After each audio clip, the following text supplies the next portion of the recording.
Step into the world of power, loyalty, and luck. I'm gonna make him an offer he can't refuse. With family, cannolis, and spins mean everything. Now, you wanna get mixed up in the family business. Introducing The Godfather at ChumbaCasino.com. Test your luck in the shadowy world of The Godfather slot. Someday, I will call upon you to do a service for me. Play The Godfather now at ChumbaCasino.com. Welcome to the family. No purchase necessary. VGW Group. Void where prohibited by law. 21 plus. Terms and conditions apply. Hello listeners, and welcome to this week's episode of The Cult Vault. For this instalment, I have something a little different for you all. A cult movement that's had hardly any literature or infamy within the world of sects. This movement was led by Dr. Betty Eisner. Eisner created her own community, a community that she controlled, from the big things all the way down to the very small things. She did this through manipulation and a position of power. This came from her supposed rehabilitation through drug therapy. Today, I have a very special guest. Her name is Tori, and she has agreed to come on an interview with me and tell her story of growing up inside Dr. Eisner's community. I have to apologise in advance for the quality of this audio. I'm not recording in the place that I usually do, so it's probably going to sound a bit more disruptive than it usually does, so I really do apologise for this in advance. There really isn't much in terms of research on cults about Dr. Betty Eisner. When you load up her Wikipedia page, it says this: Early life and education. Eisner grew up in Kansas City, Missouri, where she graduated from the Sunset Hill School in 1933. She earned her undergraduate degree in political science from Stanford University in 1937. During World War II, she served as a Red Cross volunteer. After the war, she travelled across Europe, an experience she documented in a series of letters to the Los Angeles Times. After returning to the US, she earned a PhD in clinical psychology from the University of California, Los Angeles. Eisner conducted psychotherapy research, first with Sidney Cohen at the Neuropsychiatric Hospital Veterans Administration Center in Los Angeles, and later from her private practice in Los Angeles. Eisner authored a book, The Unused Potential of Marriage and Sex, which was published in 1970. She also helped found the School of Learning, which taught English in Mexico. In the 1990s, she maintained a private practice in Santa Monica, California, occasionally publishing articles on psychotherapy and serving on the board of advisors for the Albert Hoffman Foundation. In 2002, Eisner wrote an unpublished autobiographical account of her career entitled Remembrances of LSD Therapy Past. Eisner's accomplishments are considerable, even if one does not consider how few independent women scientists there were in the 1950s and 60s. She conducted early research into the use of LSD to treat alcoholism and maintained an active interest in hallucinogens throughout her career.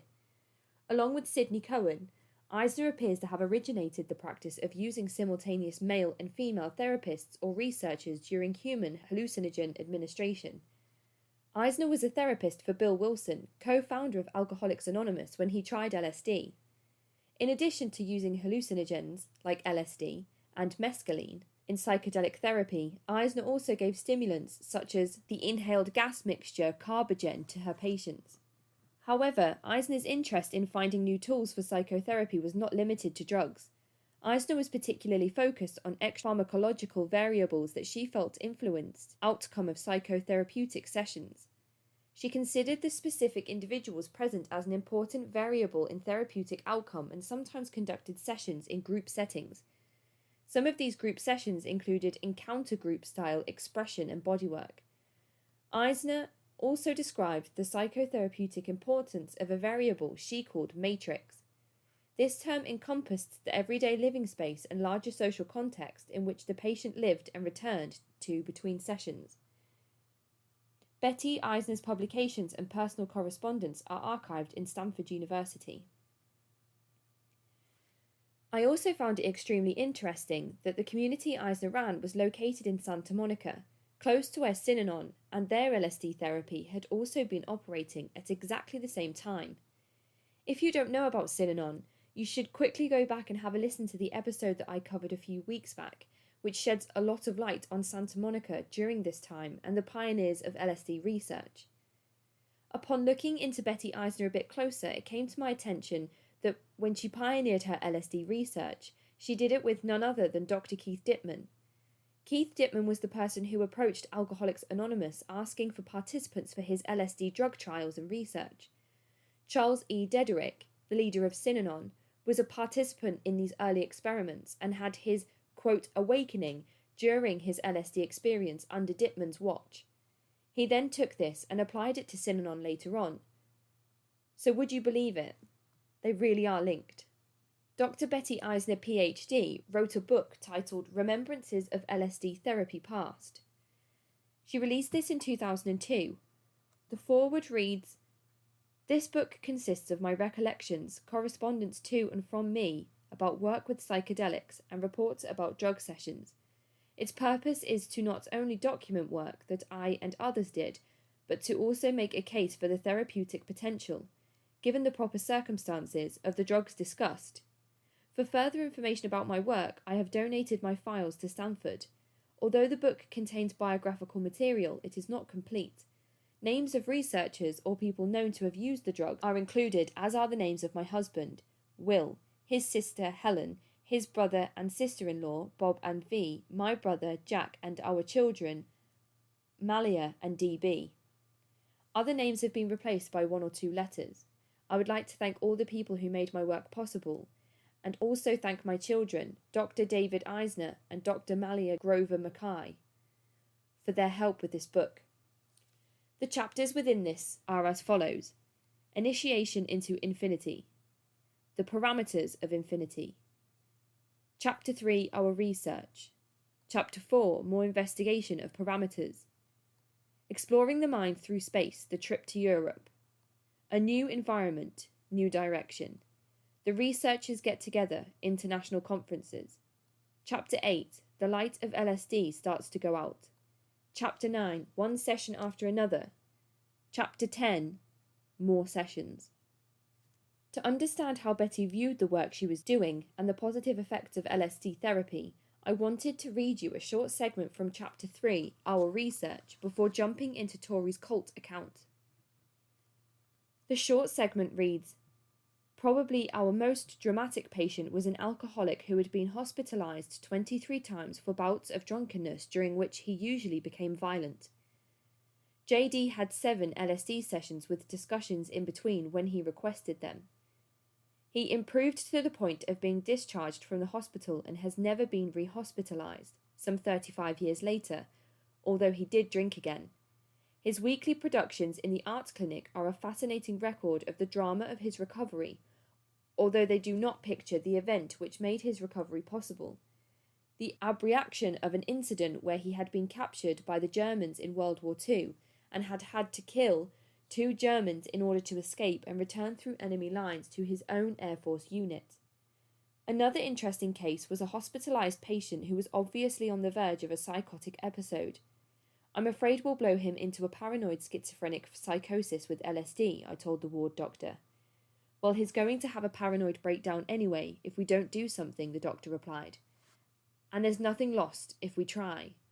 So, with Sid's approval, we gave the patient a series of LSD sessions of gradually increasing the dosage and walked him past his psychosis so that he was able to be discharged the following month. Again, we have a record of his progress in the pastoral drawings he did each week. With respect to approval, Sid and I had decided that no subject matter would be approved for the study unless interviewed by both of us, and we agreed that the person was appropriate for the study.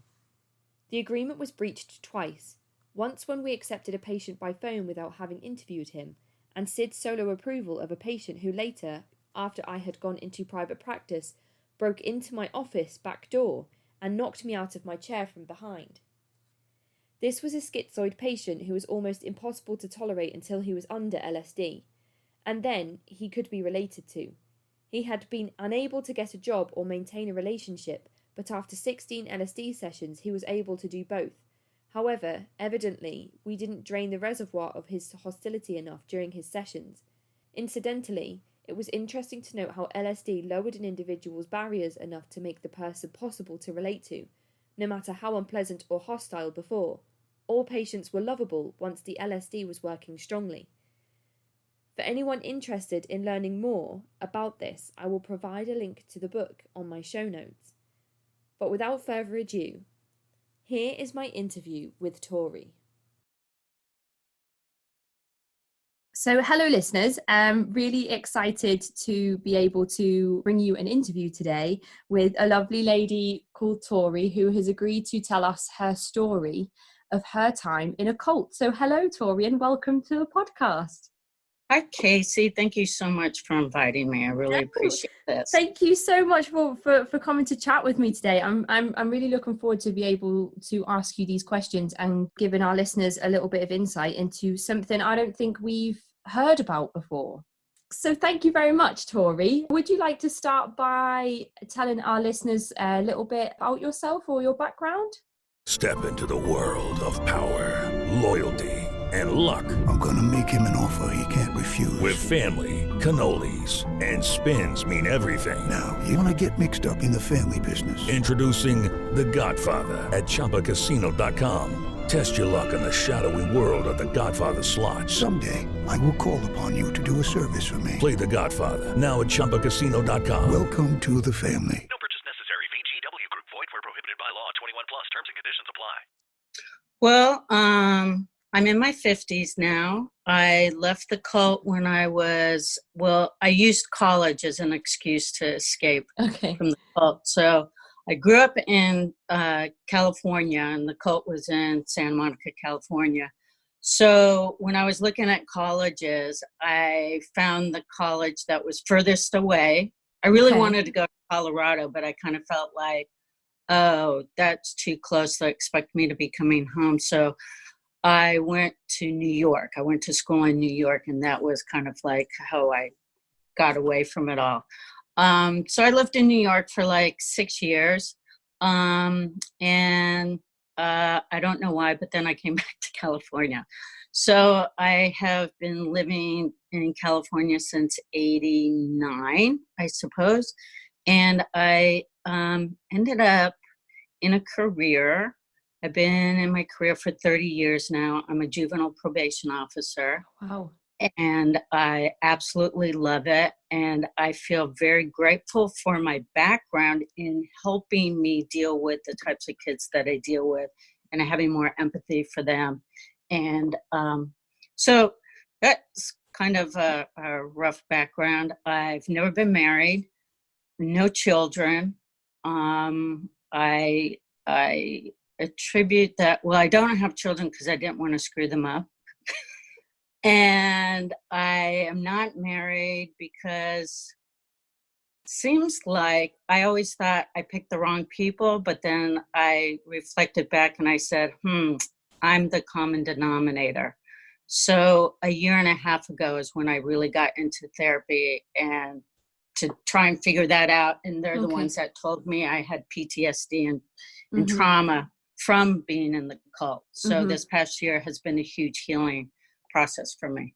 So there you go. That's a little bit of my background. Okay. Well, thank you so much for sharing that. It's funny that you say you didn't want children because you didn't want to mess them up, but actually you're working with young adults to make sure you keep them on the right path.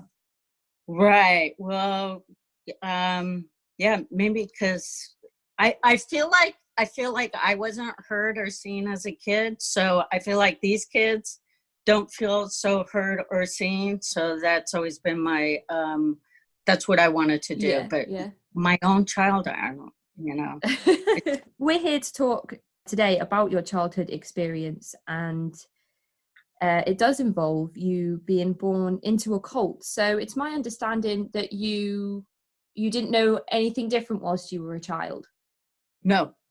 This was the well, to clarify that, the first, yes, my parents were already with this cult leader before I was born. Right. Okay. Do you know how they became involved at all? She was a therapist, and they were seeking out therapy. Right. Because my father, from my understanding, my father was very abusive to my mother. Right. And so they that's why they got into therapy. Okay. And she was a new therapist. She had just graduated from UCLA. I'm pretty sure is where she. Okay. And this is the leader of the movement. Yes. Yes. Okay. And so was the nature of the cult itself, was it a therapeutic based movement? Yes. Okay. Yes. Can you tell us a little bit more sort of about who the leader was and how the cult advertised itself to the outside world? Okay, so it's interesting because I feel like our cult is a bit different, but I'm sure everybody feels that way about their particular cult, and that they have these unique little elements in it. Betty Eisner, who's the cult leader, she had she was at UCLA, and this is back in the late 50s, early 60s, and they were introducing LSD as a form of therapy. Mm-hmm. So she was on the cutting edge of utilizing and experimenting with LSD for therapeutic purposes. And there's a long history about what happened with the LSD, and I'm not going to get into that because I personally didn't experience LSD myself. But then LSD became illegal, so then she moved to other drugs to help people deal with their, personal demons, Mm-hmm. and so that they could reach their highest potential. And that was everybody's purpose when they got into the cult. Now, how it was advertised, it wasn't, to my knowledge. I mean, I would imagine it was word of mouth. We were rather small.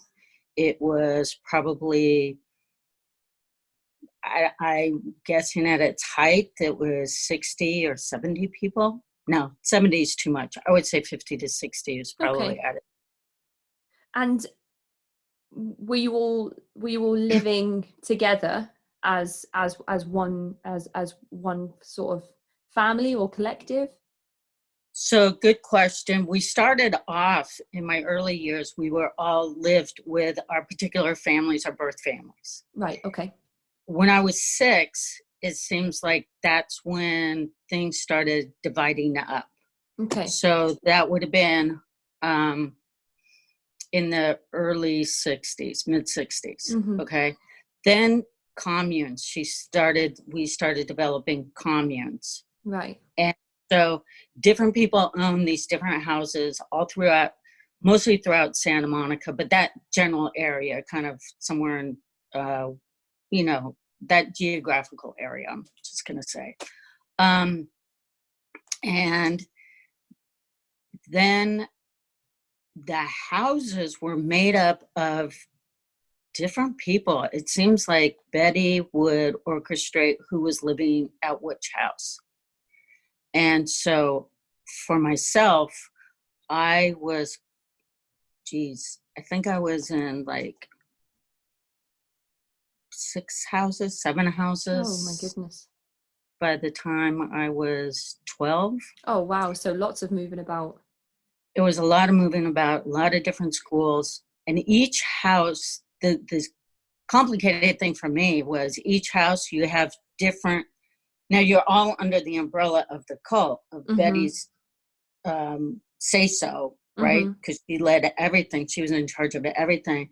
But you have different personalities in each house. And so you, as a little kid, you have to figure out. Yeah, of course.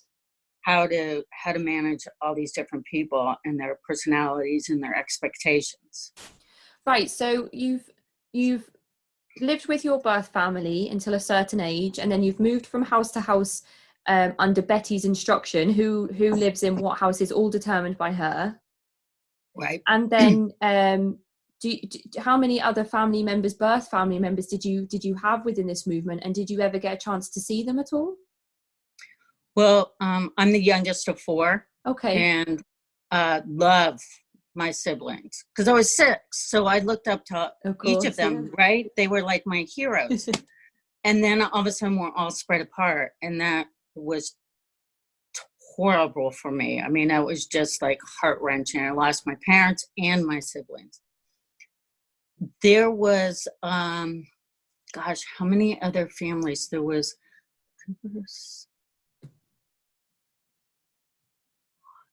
I feel like there were 4 other families that that had children. Okay. At that time. And some of the siblings actually got to stay together. And some of the siblings didn't. Like in my family, we were separated. My 2 sisters actually got to go to a really nice house with a really nice couple initially. So that was kind of, they had a fun time actually. Did we get to see each other? Yes, we would have group parties. We would have, the kids got to attend group parties, never the group meetings. Right. Because we were too young. We had our own little group meeting. And so at those group meetings, we did see our parents, but we were not allowed to engage with our parents. Oh, so they happened sort of in conjunction with each other whilst the adults were meeting. The children would have sort of their own time to... No, these group parties actually were a real party. Okay. But when the kids came and you saw your parents and you get all excited because you haven't seen them for a while. Of course. And you want to go run up and like hug them and just be like, oh my God, mommy, right? You couldn't do that. Hello, it is Ryan, and I was on a flight the other day playing one of my favorite social spin slot games on ChumbaCasino.com. I looked over at the person sitting next to me, and you know what they were doing? They were also playing Chumba Casino. Coincidence? I think not. Everybody's loving having fun with it. Chumba Casino is home to hundreds of casino-style games that you can play for free anytime, anywhere, even at 30,000 feet. So sign up now at ChumbaCasino.com to claim your free welcome bonus. That's ChumbaCasino.com and live the Chumba life. No purchase necessary. VGW. Void were prohibited by law. See terms and conditions. 18+. Because you had to interlock with them. Right. And they wanted to separate that connection. Wow. Did you ever speak to your parents at any point about all of this and how it made them feel? Yeah, I did. Yeah. They've passed on now, but I did. And my father said that he doesn't regret it. He said he didn't regret it at all because it helped him so much. He was sorry that I had to live in a particular house with a particular woman who was just evil. But other than that, no, my father wasn't sorry. And my mother said that she stayed with it because she wanted us to have a father. Okay. Betty in particular, so she makes the decisions on everything you mentioned before. Right. How did she, what was her leadership approach? What type of lady did she come across as? Was she approachable? Did you ever get time one-to-one with her? Yes, because we had to see her every once in a while as a therapist. You felt as though, well, she was charismatic. Okay. You know? So you felt as though she really cared about you. She cared about you, but your parents didn't really care about you. Your parents were incapable of loving you. Okay, and this is what Betty would say? Yes. And she was there to fill that gap. Well, in that she was charismatic and you felt like your parents didn't love you, you really looked to her for some comfort. Right. Now, she wasn't particularly comforting. I think you kind of got used to nobody really loved you. You just felt like hopefully Betty was protecting you and she was putting your best interests at heart. And so everybody was constantly working on their anger. Who knew that a child could be so angry? Okay, and is this something that she would point out that all the children had to be working on, or was it true that all the children were angry? No, we weren't angry. Right. But it became part of our lifestyle. Like every day we had to run to get rid of our hostility. We punched a bag to get rid of our hostility. And we had to do this thing called blasting to get rid of our hostility. And blasting is you would basically, we put a washcloth in our mouth to muffle the sound. and you would hold somebody's shoulders. You put your hands on their shoulders and you look them in the eye and you just growl at them. And you just go, "Arr, arr." Okay. Yeah. So when you use these types of words, is this inside language that was unique to your community? Yes, yes. Okay, so we were always projecting on each other. Our hostility would give somebody stuff, and they would have like a sore back because of your stuff. Right. Which your anger would permeate the energy of the room. Right. And I think we spoke a little bit about how people within the community were promoted to keep an eye on each other and snitch on each other. Oh yeah. It was every man for themselves. So there was no level of trust amongst anybody? No, because every week at the group meetings, you had to sit around in a circle and you had to basically tell on yourself for what happened that week. You would tell, like if you were in school, you would say, these are the grades that I got. This is what I did wrong. I forgot this. I forgot to do that. And all of that was lying because you don't ever really forget. So you're punished for lying, which is paddle. You get paddled. And then you have to do a job to make up for it, which is like scrubbing floors and stuff like that. Okay. And if you didn't snitch on yourself, is there the potential that somebody else will tell the group what you did? Is the punishment more severe if you don't own up to it yourself? Right. Yes. Okay. Because I mean, this sounds exactly like the Synanon and CEDU coverage that I did. It sounds so similar, especially because Synanon was actually based in Santa Monica as well. And they used to sit around in circles and scream in each other's faces. And they use LSD as therapeutic hallucinogens. So it's just really eerie how similar. I wonder. My father went to Synanon. Oh, he did? He was kicked out of our group. How to have fun anytime, anywhere. Step 1, go to ChumbaCasino.com. ChumbaCasino.com. Got it. Step 2, collect your welcome bonus. Come to Papa Welcome Bonus. Step 3, play hundreds of casino-style games for free. That's a lot of games, all for free? Step 4, unleash your excitement. Woohoo! Chumba Casino has been delivering thrills for over a decade. So claim your free welcome bonus now and live the Chumba life. Visit ChumbaCasino.com. No purchase necessary. VGW Group. Void where prohibited by law. 21 plus. Terms and conditions apply. And for one of his punishments, he had to go to Synanon for, I think, one of those weekend retreats. What? Oh my goodness! For the trip, the LSD. Probably. Yeah, there was like a 48-hour workshop called The Trip where they would deprive the participants of sleep, and everybody would take LSD, and they would bring all the participants up to a high and then bring them all down collectively to a low, and then at the end of it they walked out into a hall with like marching band music and everybody praising them and hugging them, and everybody would embrace like it was the most magnificent experience they'd ever had. Right. So I can't believe how similar this is. And you said that some of the children actually got sent to Synanon if they misbehaved as well. Just my father. And maybe some other adults, not as kids. I never went to Synanon, but I knew about Synanon, and the head shaving in Synanon. Betty brought that into, but in our group, only 3 of us had our head shaves. Me, my brother, and my older sister. I don't know why anyone else didn't have their head shaved. And that was for lying. And my sister was her senior year of high school, so she went to her prom bald. Oh. My brother was a 9th grader in junior high, and I was in the 7th grade in junior high. Were these typical punishments, head shaving and paddling? Paddling, definitely. Everybody got paddled. Okay. And we would paddle adults as kids. There would be a long line if an adult was getting paddled or whoever. There'd be a long line of us at a group meeting, and we'd take our turns and tell that person, each person, like 20 people would say, I'm paddling you for lying. And then you had to paddle them 3 times. Okay. And did Betty ever join in with any of these sessions?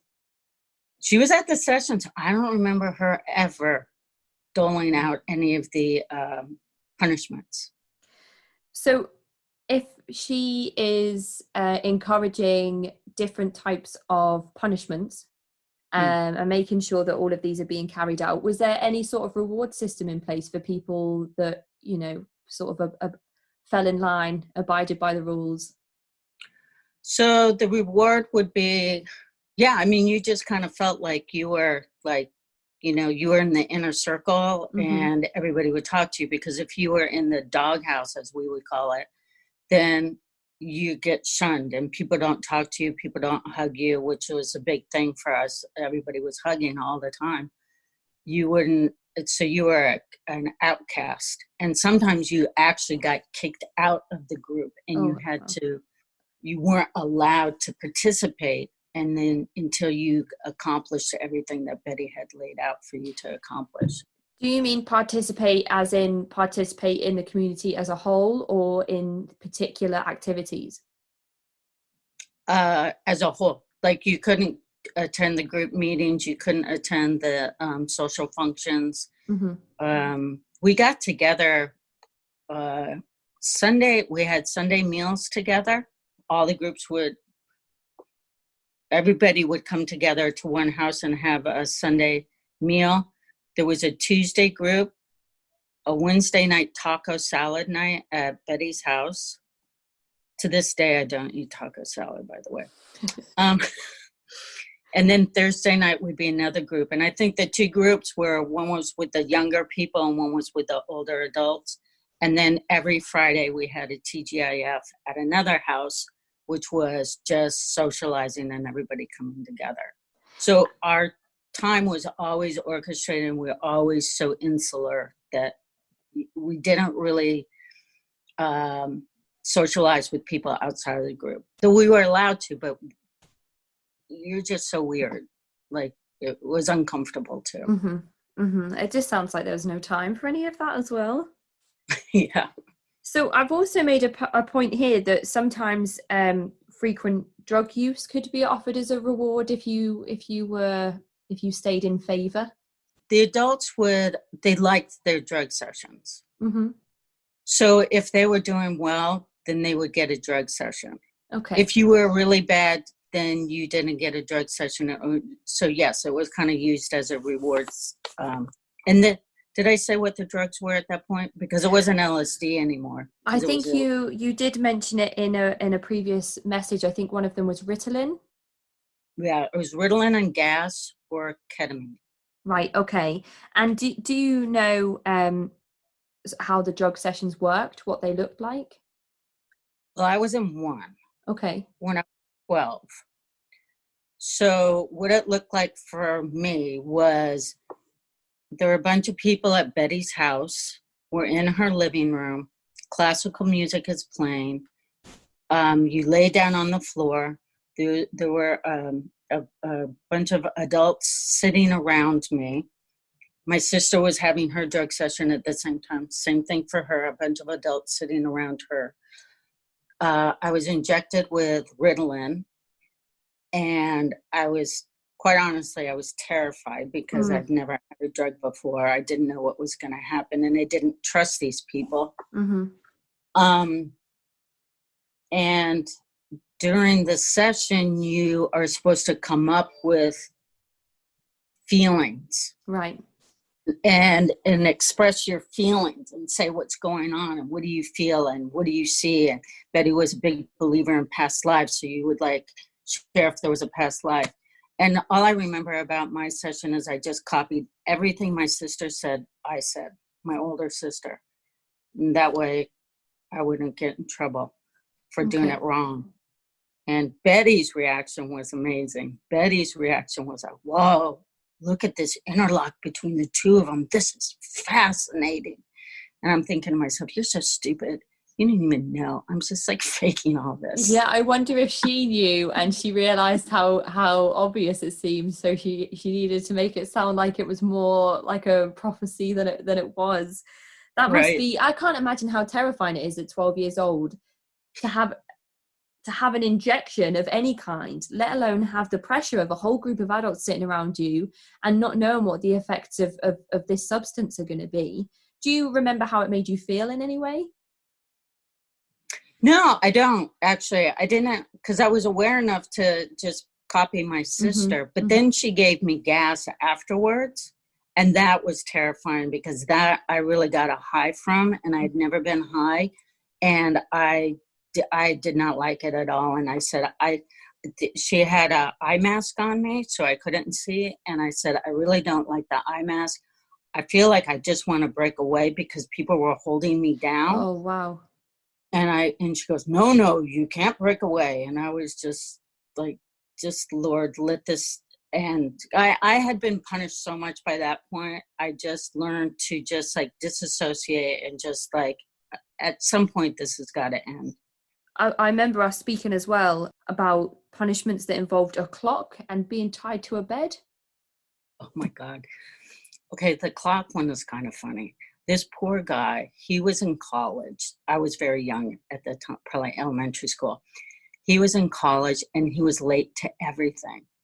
So she made him wear a clock, a regular alarm clock, like a necklace around his neck. And he had to take the bus, and he was going to college, and he had to wear that clock everywhere he went. And the alarm would go off when he was supposed to be wherever he was supposed to be. Can you imagine? Why would he? Do you think he took it off when he was not within eyesight, or because Bessie would find out? Yeah, because you really believe this stuff. He wouldn't have. I'm sure he wouldn't have taken it off. And then the tying to the bed, that's heartbreaking to me, that people would be tied to the bed for like 3 days at a time, and they had to just lay in their mess, and they would be, their ankles tied to the bottom bedpost and the wrist to the top bedpost. And when we were little, they tied my mother to her bed. Oh my goodness. And this is when we all still lived together, all my family. And some men came in, tied her up, and they said, now you might hear some noises coming from your mom's bedroom, but don't worry, she'll be fine and we'll be back tomorrow. That is absolutely heartbreaking. I can't even imagine my poor mother. Like that is, and you said it was so that people could get rid of their anger. Yeah. What sort of infraction do you think would cause somebody to receive that punishment? Lord only knows. I can't. That must be, and then to be told that you have to go and live in a house and not be able to see your mum. You must have been worried about her all of the time. Ryan Seacrest here. When you have a busy schedule, it's important to maximize your downtime. One of the best ways to do that is by going to ChumbaCasino.com. Chumba Casino has all your favorite social casino games like spin slots, bingo, and solitaire that you can play for free for a chance to redeem some serious prizes. So hop on to ChumbaCasino.com now and live the Chumba life. Sponsored by Chumba Casino. No purchase necessary. VGW Group. Void where prohibited by law. 21 plus. Terms and conditions apply. Oh, I was homesick all the time. I cried all the time. I cried so much that they said, oh, you're going to act like a baby. We're going to treat you like a baby. And every day after school, I had to wear a diaper. Oh, my goodness. Was the second or third grade. That's absolutely monstrous. There was so much use of belittling people and it's shaming, and I think that that's a common thing throughout cults is this shaming, and then so that you start losing your sense of self and you're wholly dependent on the cult leader. Yeah. And I think it's so important that people who have experienced cults, that they get help because they were traumatized. There's so much trauma in these cults. It's all of the interviews I've done so far. You're right when you say it seems to be a common thread, because the Pentecostals movement, I spoke to a couple of people from different denominations of Pentecostalism, Shame was rife within their movements. Sea-Doo, I spoke to a survivor a few weeks ago, and Michael was talking about how shame was used a lot of the time, along with manipulation about how would your parents feel, and then using information that you would say in truth-telling sessions against you later on, or, you know, or threatening to tell your parents, or actually telling your parents these things that you would say in these sessions that weren't necessarily even the truth, just to get the spotlight off of you, to be left alone.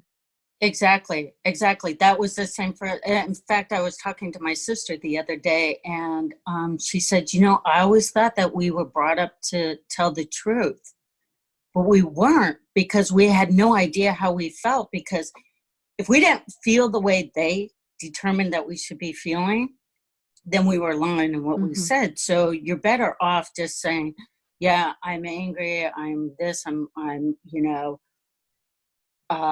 okay, one time, I'm outing myself here. One time I was working at a movie theater, and we got high at work, right? And my sisters all of a sudden showed up at work, and I was terrified, like, oh my God, what have I done wrong? Because I didn't trust them. And I was high, and I was afraid they were going to be able to tell, because my eyes were bloodshot, right? So my sisters don't even know this. So I ran and hid, and I told my coworkers, don't tell them where I am. So they told them exactly where I was. So my sisters came up, and they're like, what's up? And I actually told my sisters, I said, well, I was crying because I was upset with our mother, and I felt like she was really heavy, and I put the whole thing on my mother. Oh, that was great, because I made somebody else look bad, and they didn't have a clue. Yeah, didn't doubt it for a second. Right, and they just hugged me, and they go, yeah, we understand. And my poor mom, you know, but that type of behavior was accepted. Now, me getting do high. Do you often speak to your sisters about these experiences? Yeah, we're all trying to work. Yeah. All of you are working through it together at the same time? Yeah. That's good. I mean, we all do it differently, but I still adore my siblings. They are my rock. It's really nice that you have the three of them to talk through these things with. I've often speak to people who Jehovah's Witnesses, mostly, who move away or defellowshipped from their respective religion, and their entire family have just cut them off. There's no contact at all. You know, the family members wouldn't dare speak to the defellowshipped family member, you know, for fear of repercussions on themselves. So it's obviously extremely traumatic and unfortunate that the four of you had to go through all of this, but to have the three of them to speak through about it, I think, is something that not a lot of people actually, when they leave a cult, have. So that's... Well, I didn't have that initially. Okay. Initially, I wrote Betty a letter, and I said, I don't want to have anything to do with you. A friend of mine, her mom, helped me write this letter. Right. To stand up for myself. And Betty told my mother that she'd gotten this horrible letter from me. I was just lost soul, to give up on me. And, you know, I was just crazy. And yeah, when you leave on your own. And it took a while for us to come back together, you know, me and my siblings and other people in the group. But yeah, they shun you in the beginning. Did you all leave at different times, or did the movement itself just have a cutoff date? We all left at different times and in different ways. Okay. My other sister, she wrote a letter and read it to the entire group, and was devastated because nobody really responded. Nobody supported her. Okay. And her truth. And when you were separated from your family and moved into different homes, the people whose houses you moved into, they weren't called parents, but they were known as authority figures? Yes.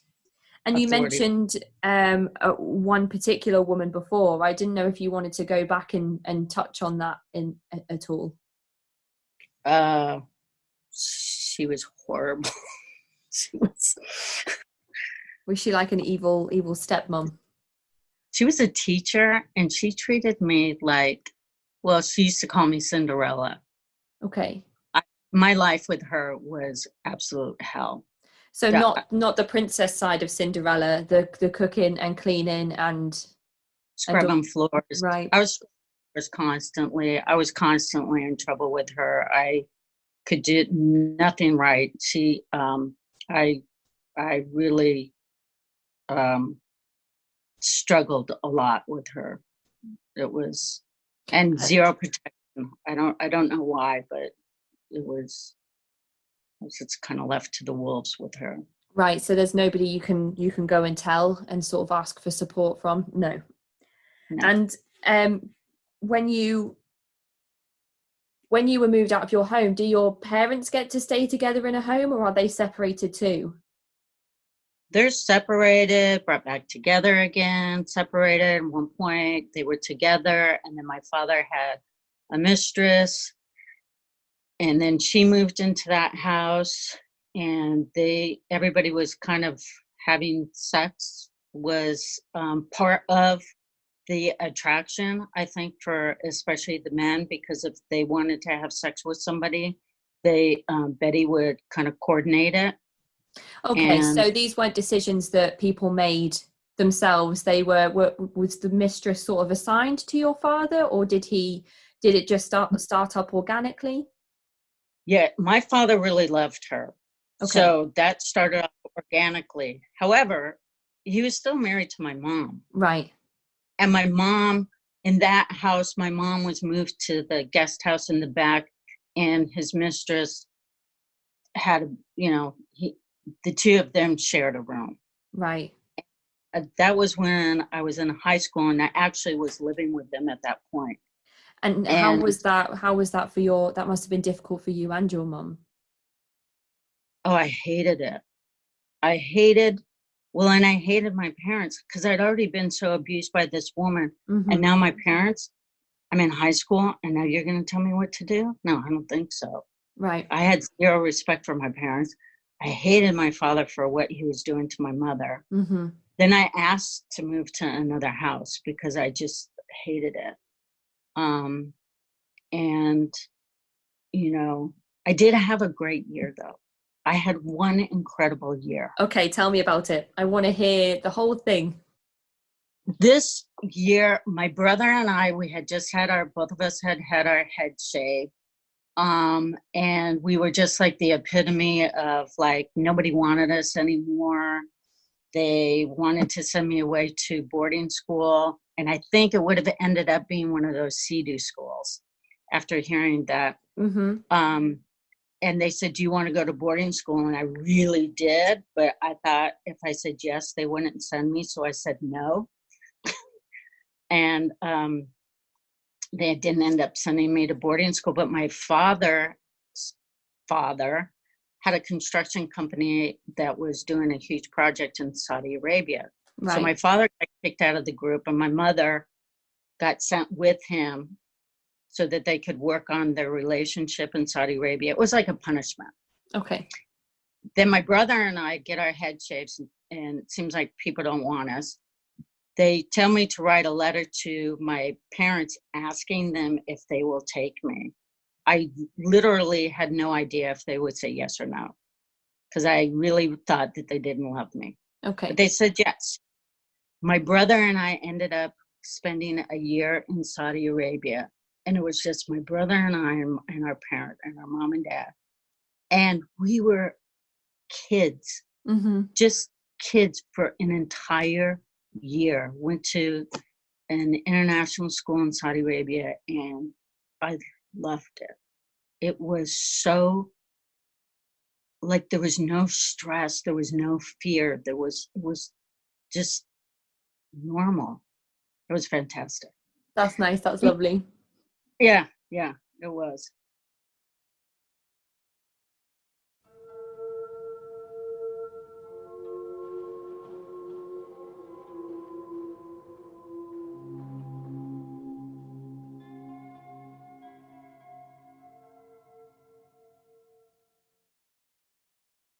is Ryan here, and I have a question for you. What do you do when you win? Like, are you a fist pumper, a woohooer, a hand clapper, a high fiver? I kind of like the high five, but if you want to hone in on those winning moves, check out Chumba Casino. At ChumbaCasino.com, choose from hundreds of social casino style games for your chance to redeem serious cash prizes. There are new game releases weekly, plus free daily bonuses. So don't wait. Start having the most fun ever at ChumbaCasino.com. No purchase necessary. VGW Group. Void where prohibited by law. See terms and conditions. 18+. So your mother moves into the back house. Your father brings in his mistress. Is this common throughout other households in the community that people would get involved with other people? Yes. Okay. And were these decisions that or things that also happened organically, or was this something to do with Betty? Betty organized a lot of the relationships, Daisy. No. So I guess some were organic, but I know that there was a lot of group sex going on. Okay. I know for myself, there was a guy that wanted to be with me. He wanted to sleep with me. And I said yes. I mean, I was asked, I have to say that.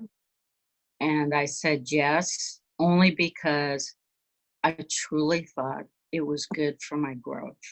Right. Even though I had zero attraction to this guy, didn't want to sleep with him. It was so ingrained in us that you do these activities, especially if Betty thinks it's good for you, for your personal growth. Because if you say no, well, then that means that you have a block. Okay. And you are resisting your personal growth, and therefore you will not achieve your what is the word? Full potential is something I often hear. That's it. Yeah, full potential is a seems to be another one of those coined phrases of the cults. Yeah. That was what we were always striving for, full potential. Full potential. And if people were married and it was suggested by Betty that they sleep with somebody else, did they would just do it? Oh, yeah. I used to think like, whoever marries me is going to be so lucky because I won't care if they have an affair. That's terrible, isn't it? That's not any way anybody should think about themselves. Exactly. Yeah. When people joined the communes, was there a cost to join or participate? Were you expected to work jobs or raise money? No, we weren't. Not like I hear in other cults. No, Okay. There was nothing like that. Everybody worked out and they worked in their fields. I think Betty made her money from forcing people to have like a lot of therapy or drug sessions because they had to pay extra for the drug session. Right. So I think, and she had a huge, beautiful house in a very nice part of Santa Monica. Okay. Yeah. Okay. Do you know roughly how much people were paying for these drug sessions? I read that the drug sessions were like $250, and that was back in the 60s. In the 60s, yeah, that's probably a lot of money. I don't know because my parents had to pay her, so I personally don't know. And whilst you lived within the commune, were you expected to carry out chores, jobs, work on the land at all, or was that all taken care of? Okay, so imagine this: we lived in these big, beautiful mansions in the wealthier part of Santa Monica. Okay. So so we looked like we really fit into society very nicely, but there were these communes throughout Santa Monica, and the kids are the ones that kept the houses clean. Right. That was their job, to do all the cleaning. The adults, no, they just did their job. They went to work. Oh, they did. And they were okay. highly educated. I mean, and Betty really pushed education. So there were so many PhDs, MDs, just a lot of physicists, engineers, just highly educated people. It's funny because I think I speak about this a lot, but I think one of the biggest misconceptions with indoctrination into a cult is that people have to be maybe not as intelligent or not strong-willed, but actually when you dig into it and you read about the people that are indoctrinated into cults, it's actually the opposite of that. A lot of the time it's very, very highly educated, very intelligent people and very strong-willed people as well. Maybe it's there has to be some displeasure with life or work or something missing that would drive you to have to join a group. I feel like the people that join these groups are seekers, and they believe that there's more to life than just your mundane going to work every day, coming home and being with your family, and that they want to figure out kind of like the meaning of life. Or and usually the leader will promise you the answers to those questions. Yeah.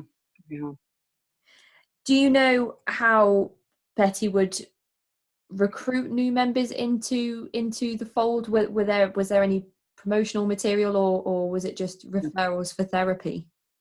It was referral for therapy. Okay. And did she offer any kind of retreats or was it just the getting together sort of most days of the week? Yeah, we just every once in a while I would say we went places. I mean, we vacationed together. Oh yes, summers. You had summers with your biological family. Yeah, that was great. Well, I mean, everybody would go down to Mexico together, and all the kids would live in one house, and all the adults would be in another house down in this town in Mexico. And it was fabulous for me because I got to actually live in the same house with my siblings, and I just loved that. What was the purpose for the trip for the trip down to Mexico? Well, it's actually, this is a cool part of what I got, we did do is we taught a school down in a little village outside of Puerto Vallarta. And so 5 days a week, we'd go into the village and we would teach the kids English and science. Awesome. And yeah, it was fantastic. That was fun. And then the Mexican kids would come back and live with us in these communes. And that was cool too, living with these kids. So like an exchange program. Yeah. I think when we spoke about you spending summer with your family, you mentioned an incident where you were locked in a car. Oh, yeah. Well, I used to get in trouble a lot down in Mexico too. I don't know why I was always in trouble. It's because you're so angry. Yeah, I guess I have so much hostility, don't I? Yeah, I would get in trouble, and then everybody would be going to the beach. They'd tell me to stay in the car. They'd close all the doors, and they'd tell me to stay there. And it's hot in Mexico in the summertime. Mm-hmm. And it gets really hot in the car with everything closed. And then, of course, I would get caught because I'd open up the door to get some fresh air before I fainted. And then they'd be like, you lied, you opened the door, why'd you do that? And then they start yelling at me. I'm sure now they understand that you're not even supposed to do that for a dog. So. Mm-hmm. Absolutely not. So it was also encouraged that you will keep a diary as well. Yeah. We kept diary. Were these ever read, or was that something private that you could have for yourself? No, they were read, and it was pretty much like the other cult you were talking about. They use that information against you. Right. So when you're writing, you pretty much write knowing that they're going to be reading it. So you pretty much, the more you put yourself down and you say, I have all this anger, I lie, that's really good because you're being honest. Okay, and they were read within the group meetings? Were they read aloud or by a certain group of people? For me, I think it was just your authority figure would read it. Right, okay. Punish you appropriately or, say whatever they, And you also mentioned that at one point, Betty would actually want so much control over people that she would order some people to go through other people's trash to spy on them. Yeah. Was this an escalation? Was this something that always happened? I feel like that was towards the end. That was like, yeah, the escalation. Okay. When you say end, you mean the point where you left? It actually died down. She stopped it because she could see that she was losing control of everybody. Okay. 30 years. It had been going on for 30 years. Right. Okay. So it made it about 30 years. She lost her license in the 70s, but she continued on. Yeah, she continued on into the 80s. She lost her license because one of the group members died. Step into the world of power, loyalty, and luck. I'm gonna make him an offer he can't refuse. With family, cannolis, and spins mean everything. Now, you wanna get mixed up in the family business. Introducing The Godfather at ChumbaCasino.com. Test your luck in the shadowy world of The Godfather slot. Someday, I will call upon you to do a service for me. Play The Godfather now at ChumbaCasino.com. Welcome to the family. No purchase necessary. VGW Group. Void where prohibited by law. 21 plus. Terms and conditions apply. During a drug session, and they did a 2-year investigation into it. Okay. And found that she was negligent. And I guess when the paramedics came, the group members were standing around the guy that was on the table who couldn't breathe. And oh my goodness. Yeah. Okay. And there's so many educated people in the room, and she would not let any of them give him CPR or help him out. Wow. Okay. So she lost her license in the 70s. Yes. But she carried on. I would say the late 70s, and she carried on until I think it died in 89. Okay. What was life like immediately after leaving the movement? Confusing. Mm-hmm. Just trying to figure out the world, and I made some huge blunders. I told some of my college friends about where I had come from and what my life was. And I realized that it's too much information to give people. Okay.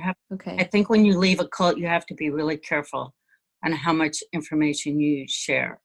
Here, I'm just going to read what Wikipedia has to say about Betty Eisner, because I feel as though it's written by somebody that really admired Betty. It paints her in a very good light. So it says that Betty Grover Eisner was born September 29th, 1915, and she passed July 1st, 2004. She was an American psychologist known for pioneering the use of LSD and other psychedelic drugs as adjuncts to psychotherapy. It says here that Eisner's accomplishments are considerable, even if one does not consider how few independent women scientists there were in the 1950s and 60s. She conducted early research into the use of LSD to treat alcoholism and maintained an active interest in hallucinogens throughout her career. Along with Sidney Cohen, Eisner appears to have originated the practice of using simultaneous male and female therapists or researchers during human hallucinogen administration. So that sounds to me like it says nothing here about her losing her license, nothing about the communes, nothing about any of those things. It mentions a couple of books that she's written. One's titled The Unused Potential of Marriage and Sex, which was established in 1970. But it does talk about how she helped found the School for Learning, which taught English in Mexico. Yes. So, I mean, it talks here a lot about Betty Eisner's accomplishments within the medical field. How would people find out more information about the community that you were living in if they wanted to? Is there any publication? I don't think much is written about it, and that's why I'm sharing my part of the story about it. And she did accomplish a lot for a woman in that time frame. But the way I see it, our group was an experiment, and I feel like we were the lab rats, And I feel like it was an experiment gone wrong. Okay. You know, it broke up a lot of families. It hurt a lot of people. No one ever achieved full potential. How can that be in 30 years? No one ever graduated. So. Was there actually a graduation system in place? No, but you would think that somebody would have, like moved on to the next level. I don't think therapists keep all their patients forever, right? I see what you mean. Yep. At some point you have to say, you know what? You've done well. You've done the work. You have the tools now. Now go out and live your life. You have, you're an incredible human being and you have so much to offer the world. Go live your life. That never happened. I've gone through all my talking points here, so I just wanted to offer you the opportunity now to talk about anything that you think we haven't covered or any other points you'd like to go over, really. I feel like, let's say I wrote a few things. Mm-hmm. I just wanted to say to people, like, being in a cult, that survivors of cults, you get confused of who you are, mm-hmm. especially when you're born into a cult, because then you never really get to define yourself. Okay. You are, I suppose, when you're born into a family, your family kind of helps mold who you are.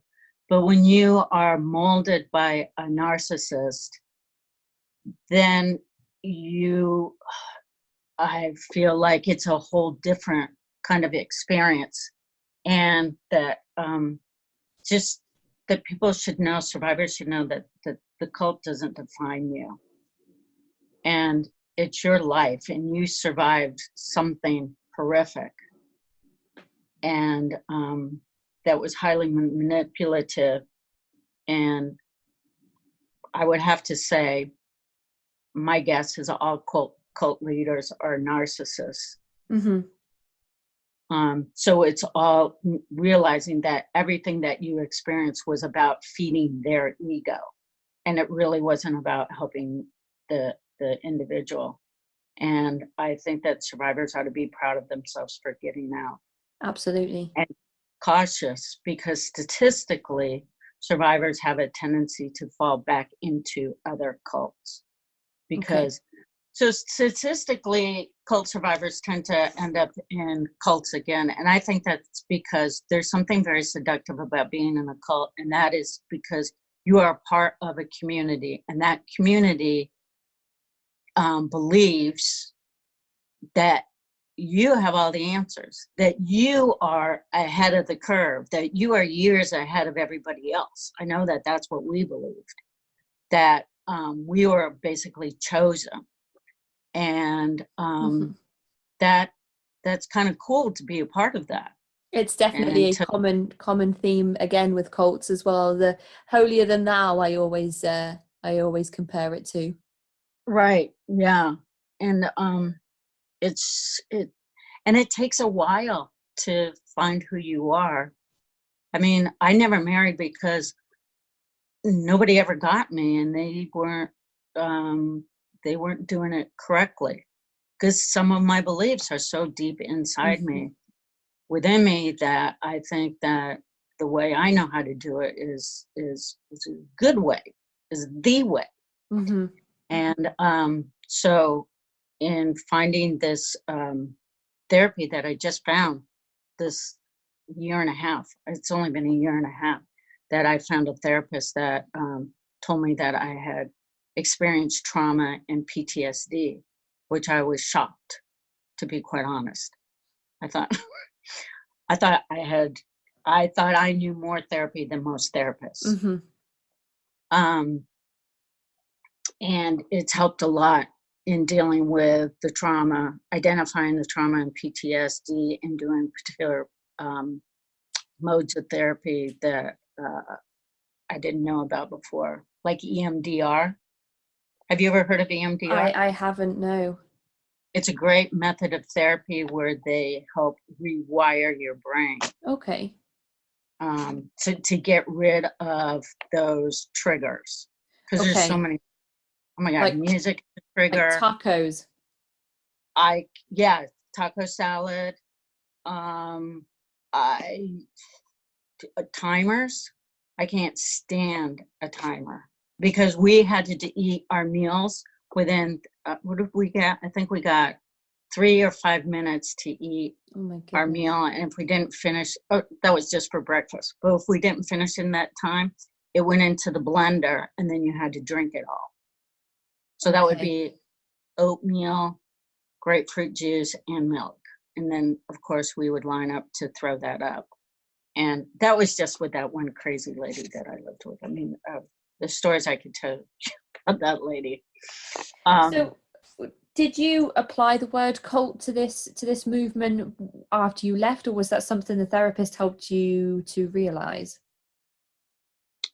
No, when I was in high school, I told my parents it was a cult.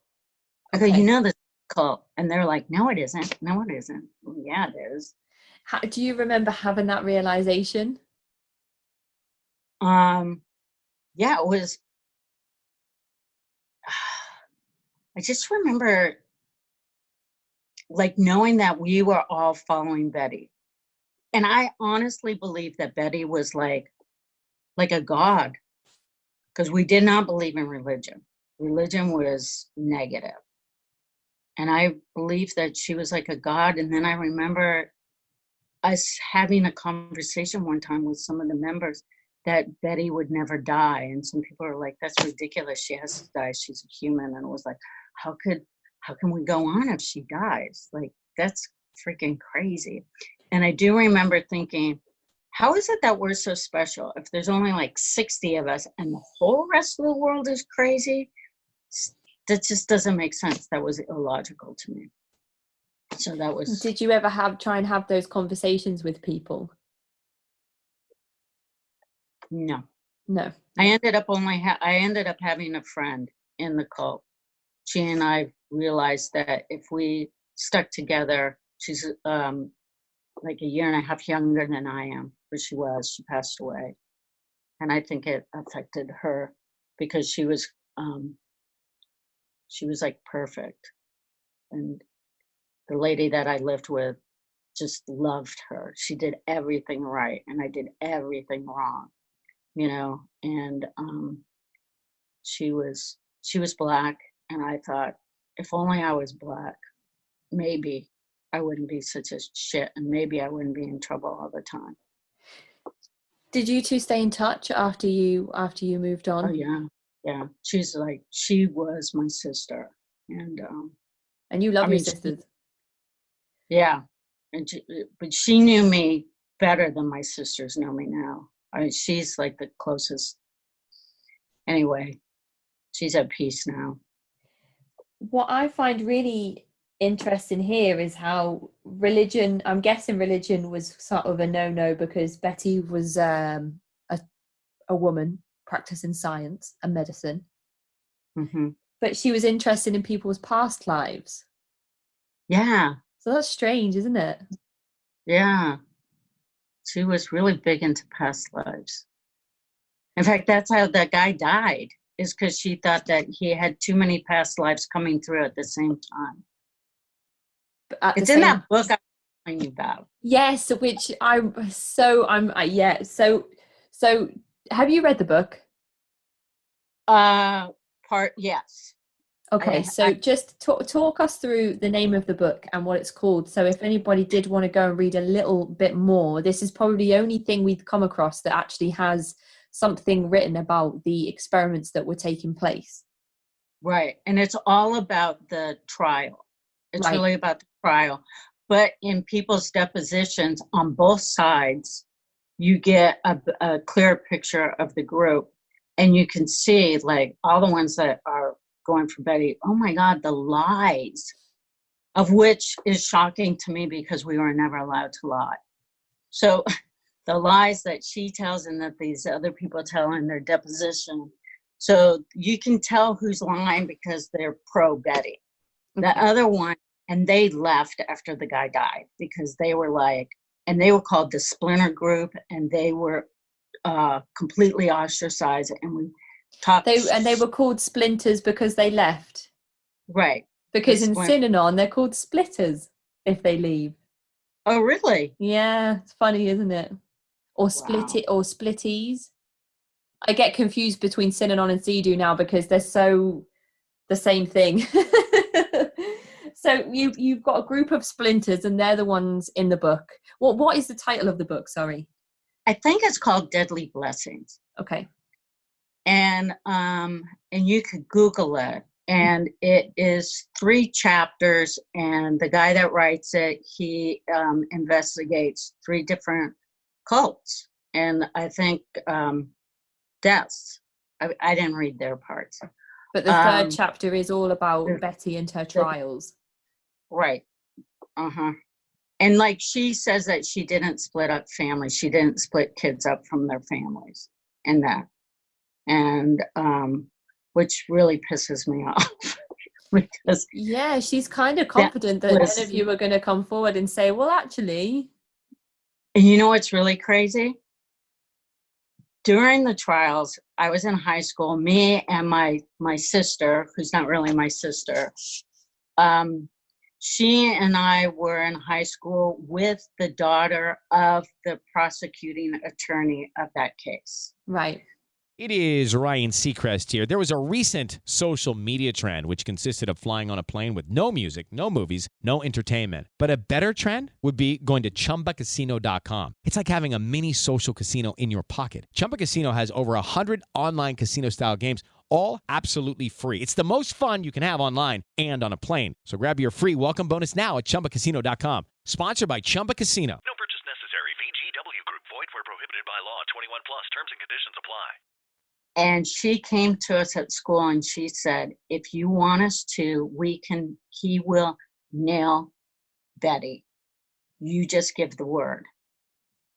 And we're like, we have this deep conversation. We hate the group at this point, right? Yeah. And you're finally in a position of power. Right? But our parents love it. So for our parents' sake, we didn't. Mm-hmm. We didn't nail her. We didn't give the go-ahead. And she probably would have done prison time because she didn't do any prison time for this guy. She just lost her license. Yeah. Okay. And we just didn't want to traumatize our parents. I was going to tell you about the group sex. Oh, yes. Right? Yeah. Okay, so she also orchestrated some same-sex relationships. Okay. And one of them was she was one of the girls that was my sister's age. Mm-hmm. And she had to sleep with the woman that was terrorizing me, who was, she was a grown woman. So we have a high school student sleeping with this grown woman. And so she had them sleep together. Okay, so does one of the participants go to Betty and request this, or does Betty just look at the two of them and think you'd be nice together? Oh yeah, she would match them up. Right. Okay, and that's probably just to reinforce the fact that she has the power to do that, or just maintain. I don't know why she would do that. I don't either. And like my sister was hooked up with this one. I mean, all of us were hooked up with somebody that we weren't attracted to. Okay. And were either of these participants lesbians that you know of? No. No. Well, the one in high school now is a lesbian. Okay. But she was in high school, so she probably wasn't even sure. Yeah. Right. And then when I was in high school, she told me to hook up with one of my friends at school, have a lesbian relationship with somebody at school. Right. And I was like, oh, Betty, Betty told you to do this? Yeah. Right. Okay. And I was like, well, ew. First of all, it's like, ew, and how do I do that? So then I asked my friend at school, mm-hmm. I said, listen, this is what I have to do. Will you pretend that we did it? Mm-hmm. And so she was like, yeah, I'll help you out with that. I'll pretend. And So we knew that Betty then would probably want to talk to us about it, because you always had to have with her after you had this sexual experience. And then you would have to tell Betty all about the sex. Right. And my friend was like, oh, I don't think this is a good idea, because we're both virgins. So we won't even know how to make up a story. We won't even know what to say, and she'll know that we're fine. And my friend was terrified of Betty. Mm-hmm. Oh, was your friend was she the daughter of another family involved in the cult? She was outside of the movement. She was outside. And even she knew who she was and was not. Yeah. Okay. Yeah. So what did you do then? Did you just decline, or what happened? Well, thank God Betty never asked me about it. So it just she must have forgotten about it. Okay. You know, but she was like really big on when my brother and I were living in Saudi Arabia. She wrote me a letter. Betty wrote me a letter, and of which I was so proud. Like, oh my God, I'm so special now. And then Betty's graces, you know, she's writing me, and she in the letter she told me, now it's time for your brother to start masturbating. You need to tell your brother that. And then people will wonder why you overshare when you're telling them about this cult that you were involved in. How can you not, when that's what you've grown up with? Right. Like you don't know boundaries. Mm-hmm. Yeah.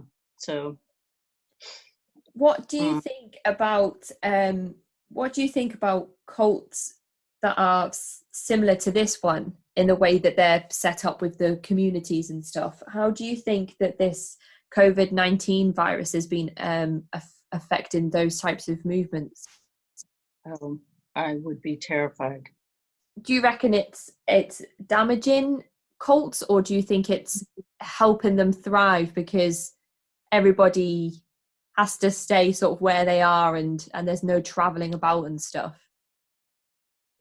Oh yeah, I would imagine that it's thriving, but I would imagine that people, the ones that are being terrorized within them, that it's more so. However, where are they going to go now? Mm-hmm. How are they going to find a community outside of their cult?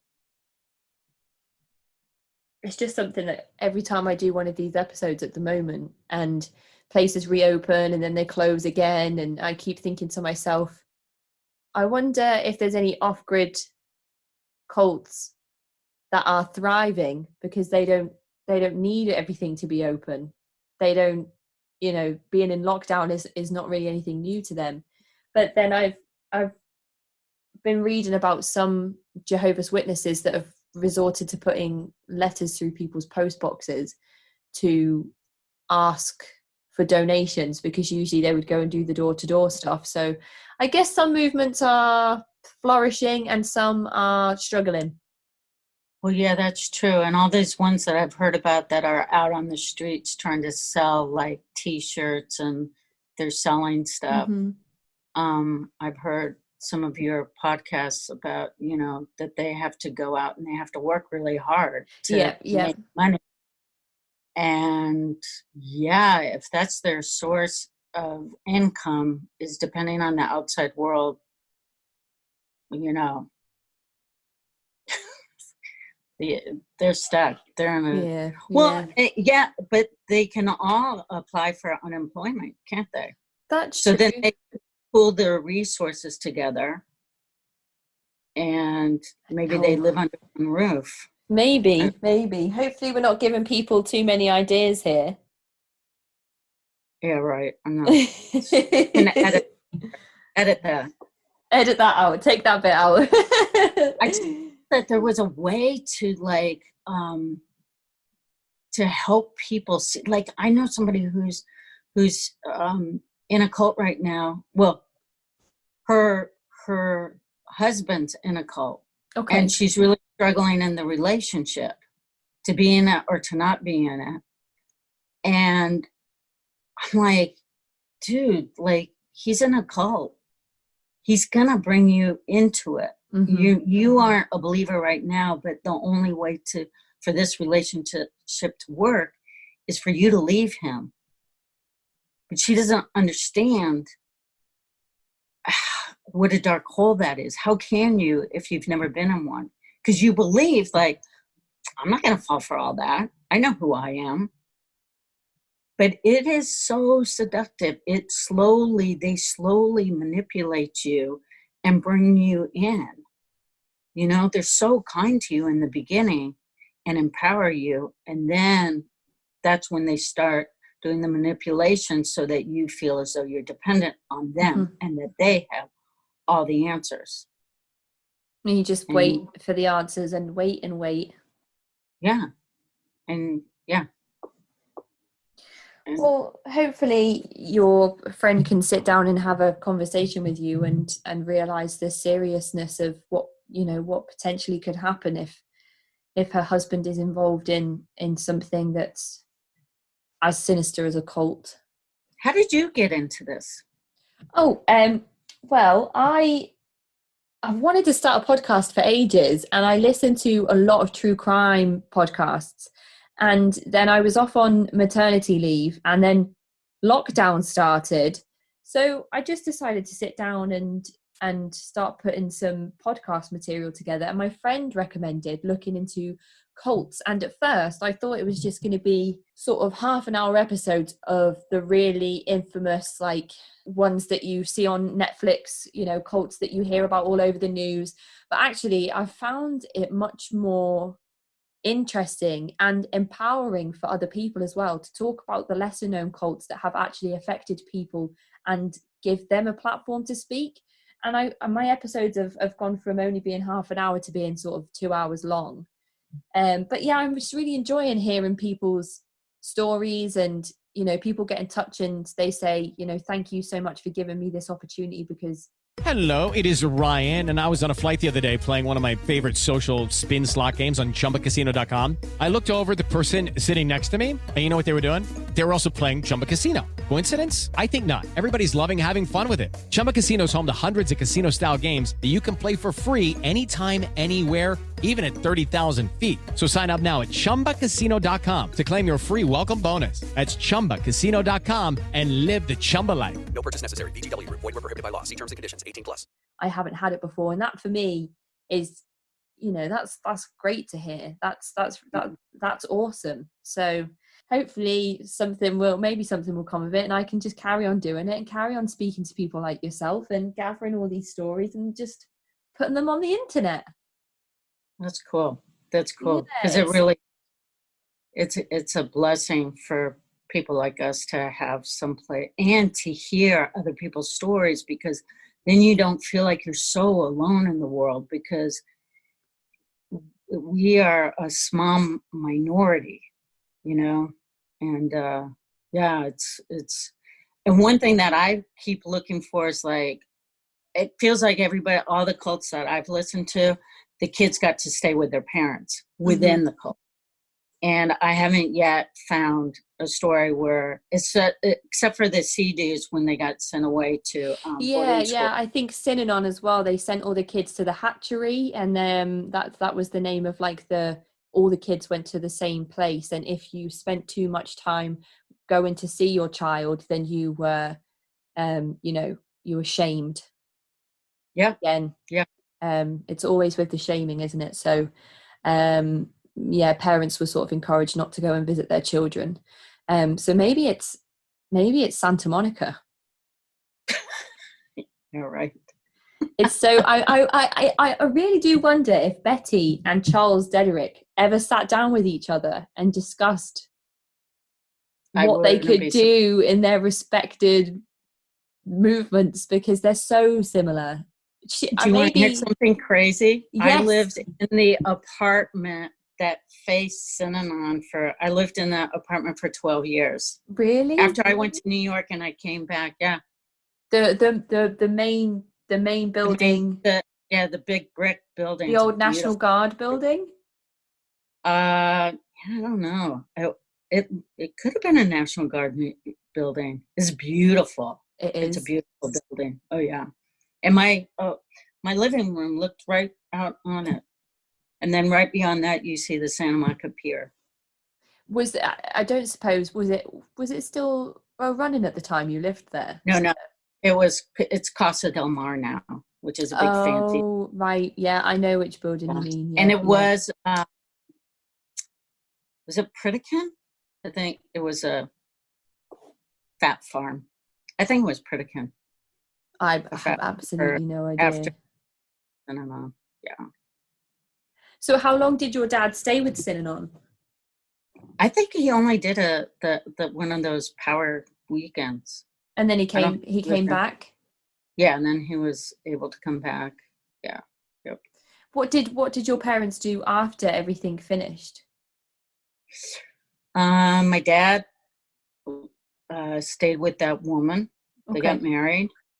And they kind of lived a normal life, I guess. And then my mom, she left before my father did. Right. And she opened a massage school. And so she got into that, and she kind of was floundering. She's kind of trying to find herself. And so she was hanging out with a Brazilian group for a while. And then she ended up going back to Catholicism. Okay. That's her root. And Betty used to just dig on her, shame her for being a Catholic. And, you know, Catholics have all their stuff anyway. So my poor mother. Do you think she managed to find some peace when she went back to Catholicism? Oh, definitely. Mm-hmm. Definitely. Yeah. And your siblings now, have they found any kind of peace at all? I feel like it. Yeah. My one sister's living in England with her husband, and his family is just so lovely. I just love them.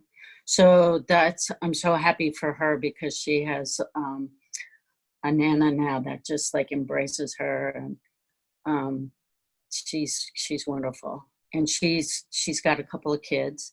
And then my brother has he just went back east, and he's a Bostonian type, and he's very New England and very traditional family. And I don't think his kids know much about his history, or they don't really know us, and his wife thinks that we're bat crazy. But, you know, he's happy, and he is putting 100%. I mean, his life is all about his daughters. So he's done the complete opposite, and, you know, good on him for that. And then my oldest sister, she's married also, and she has 2 stepkids that they're kind of doing their own little thing, but her husband's wonderful, and she's, you know, loving her life. And I'm in California, just finishing up my career. I have a partner now for, oh gosh, we're going on 9 years. Oh. I had a very confusing time because of all this sexual stuff in the group. I really struggled with my sexuality. I had zero clue who I was. Then I had zero clue who to be with. So I went through a whole time of trying to figure out if I was gay or straight or what I was. And so I've settled. I've been with this woman who is very patient with me and my triggers, and, you know, just trying to understand, you know, and be present, and, you know, figure out how to be in a relationship. Yeah, that's fantastic. It's just somebody with a little bit of patience is often all that's needed, isn't it? Yeah, because I hadn't been really attached to anything, I think, when I was a kid. So I just was so used to, just leave. Disassociate yourself. Right. So now I'm sticking in there, and we have 2 dogs. You have 2 dogs, and you're living back where it all started. Yeah, not quite. I'm not in Santa Monica anymore. But I am back in California, and a big part of me wants to leave California. Now that I'm done with my career, I'd like to go someplace else. So are you going to be retiring? Yeah. Congratulations. August 29th. Do you have plans for when you retire? Yeah. Oh, you want to hear my plans? Yes, please. I'm going to England. I'm going to live for 6 months in Spain and Portugal. Oh, then COVID hit. So yes, yeah. There go the plans. So I don't know what's going to happen. Oh, well, you'll have all the time you need to go anywhere you want in the world when it's all, hopefully back to normal. Yeah. However long that takes. I know, right? So now I'm a potter. I'm doing pottery. Oh, you're doing pottery? Oh, wow, that's amazing. Yeah. Is that a new hobby, or is it something? No, it's quite new. Yeah. And you do that from your home? Now I am, yeah. I was going to a studio and taking classes, but now with everything's COVID, yeah. So I'm in my garage with it. Oh, that's so wonderful though, to have a hobby that you can do from home. Yeah, right. Yeah. Yeah, it does help. It helps with just the hours in the day. Sort of, what would I do with myself today? Oh, I can go into my garage and I can do some pottery. It's great, isn't it? Yeah. Just one last question from me before we finish. You've spoken about going to therapy to help you work through some of the stuff and trauma that you were exposed to when you were a kid. Do you recommend therapy for other cult survivors? I do. Because you have to figure out how to rewire everything. And I think that your reality I can't imagine anybody coming out of a cult where their reality wasn't fucked with. But I have to say, my siblings have not taken the path of therapy the way I have. Okay. And they're thriving, they're doing fine. So it's not a must, but I personally think it's helpful. Okay.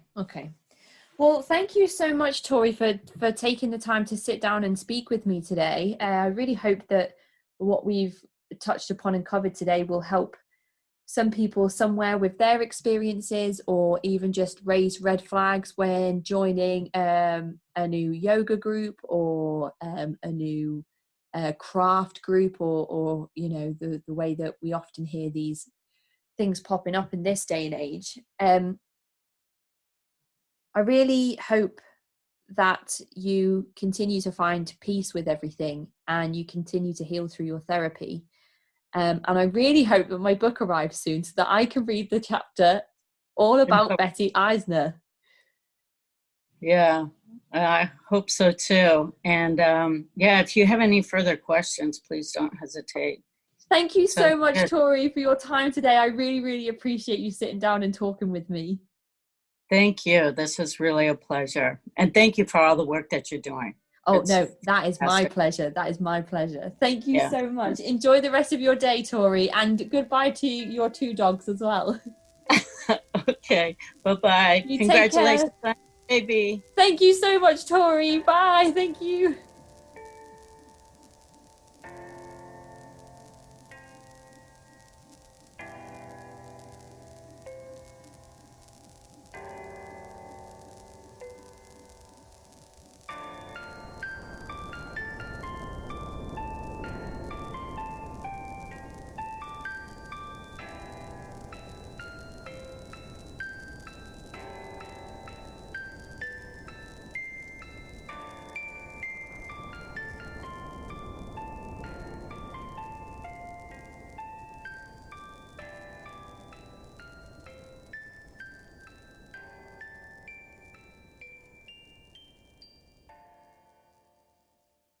Ryan Seacrest here. When you have a busy schedule, it's important to maximize your downtime. One of the best ways to do that is by going to ChumbaCasino.com. Chumba Casino has all your favorite social casino games like spin slots, bingo, and solitaire that you can play for free for a chance to redeem some serious prizes. So hop on to ChumbaCasino.com now and live the Chumba life. Sponsored by Chumba Casino.